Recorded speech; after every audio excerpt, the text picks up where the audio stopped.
Match of the day. MU defeat Ateneo in straight sets, and MU is officially in the Final Four once again. Thank you. Thank you. Yeah, first coach natin si Coach, pero naman, Final Four naman ulit. And games to go, hopefully makuha natin yung twice to beat. Just your thoughts on how your team is faring, especially after that loss to Sa ngayon, sobrang importante yung game namin nito na sabi ko nga, kasi kailangan talaga namin, lalo na sa sitwasyon na ngayon na lahat ng teams talaga sa taas medyo dikit-dikit na. And yun, medyo sobrang thankful kasi nakuha namin ngayon. Then, yun nga, officially na makasama na kami sa Final Four. Kailangan talaga namin mas pagbutihan pa yung mga next game namin para makuha namin yung twice to beat advantage. Thank you, Coach. We are playing Taguig Boros, our player of the game, with 12 points built on 9 attacks and 3 back. So, just your thoughts, should be your first Final Four din as a member of Coach Dante's side. Yun po, sobrang saya ko po na nakasama po ako sa Final Four. Nakapasok po yung team. Kasi, ayun nga po, ang tagal ko rin pong hinihintay to dahil nga po dun sa residency niya sa akin. Ayun po, sobrang saya ko.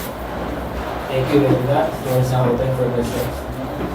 Coach and Peng, ano lang yung nakikita nyo kailangan nyo pang gawin? Kasi yung next yung target naman is yung dalawang twice to beat.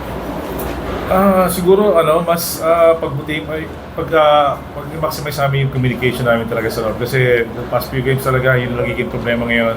Although yung mga naging struggle namin like yung floor defense namin na-address na naman na sana magtuloy-tuloy lang ulit.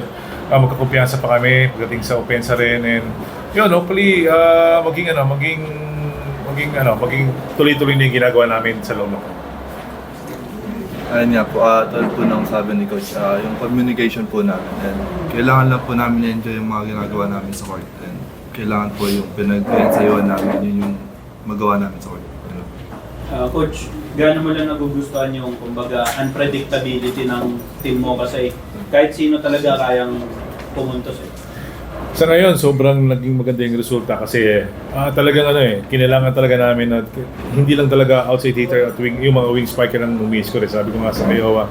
Kaya nagiging problema natin ito sa laro is yung middle natin minsan nakakalimutan na natin. Ngayon, sobrang maganda yung naging resulta na yung mga middle namin naging balance na rin yung opensa namin. Hindi lang din sa opensa pati yung attempt namin sa opensa na mas nahati-hati na kung saan yung bola namin ibibigay.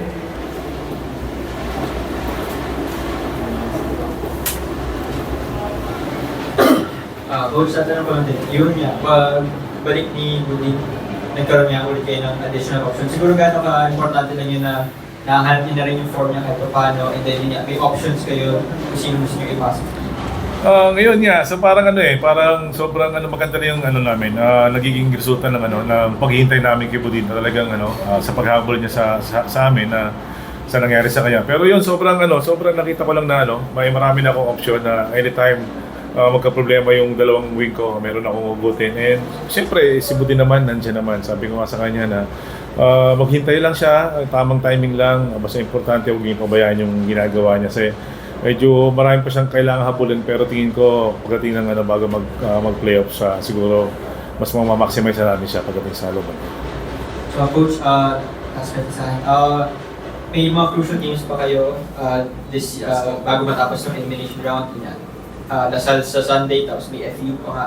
Siguro lang gusto nyo makita dun sa players mo na yun yung ma-secure nyo yung top spotters at twice to beat advantage. Well, kailangan lang yung maging agresibo talaga every time na naglalaro kami kasi yun ang nagiging problema namin kasi parang naghihintay lang kami sa ginagawa ng kalaban parang kung ano yung magiging sitwasyon, naghihintay lang kami kaya sabi ko sa kanila dapat kami yung lagi mag-dictate ng tempo. Yun, nagawa naman namin itong game na to, sana lang magtuloy-tuloy and importante yung mindset namin talaga every time na nasa loob ng court.